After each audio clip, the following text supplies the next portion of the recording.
Hi everyone and welcome back to my channel. Today we're going to be talking about the wild woman dark feminine archetype. The wild woman is an independent thinker. She has an air about her that is unwilling to behave or conform. She may have a strong will and a asexual quality about her. Now, I do want to clarify that just because they have an asexual quality about them does not mean that they do not enjoy sex or they're not sexual. It's just that it's not something that they lead with or something that like a part of their identity or their makeup. The huntress may show up in art and literature as the bohemian, the rebel, the tomboy, and also it could show up in life in some destructive behaviors, being toxic, being a rebel without an actual cause. But there's always an aspect to the wild woman that is ever evolving. And there's always an aspect to them that can't be tamed, whether they are married or not married, whether they are a mother or not a mother. They just really move at their own rhythm. On the positive side, a wild woman can be a huge visionary, a very big trend spotter, trend starter, because they really just follow this innate desire to just create and be creative and evolve. On the negative side, they can be really arrogant about their ideas and about what they feel is right, that they don't listen to others, or they kind of, like I said, that aspect about them that won't be tamed.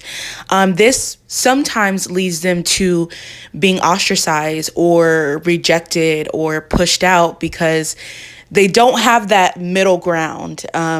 Sometimes they just, like I said, being the rebel without the cause, saying what they say with, not having any cough, or being crass, or, just being competitive. And, as you can see, I've put a couple examples of the wild woman where it's shown up, like somebody like Carrie Hilson and Amanda Seales and Lucy Liu.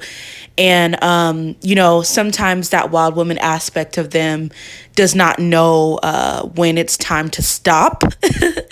And so that's where we see some of the destructive behaviors. Sometimes wild women can get in their own way or actually destroy what they've created themselves by not knowing when to have, a social grace about them, because they are so blunt and honest and earthy. And sometimes, look, they're going to say what needs to be said, regardless if anybody likes it or not. And you're just going to have to get out your feelings because they were telling the truth.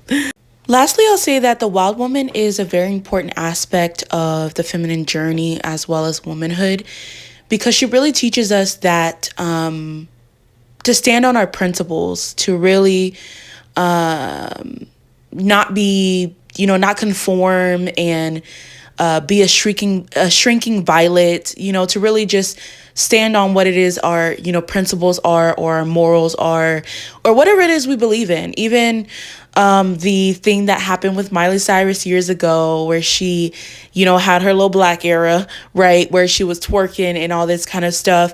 She kind of, needed that era to break out of the Disney mold. And a lot of times, that's what that wild woman helps us do, ushers us into womanhood and coming of age by stepping out of the role and pressures that other people have put on us, and like their projection of what we should be or how we should act.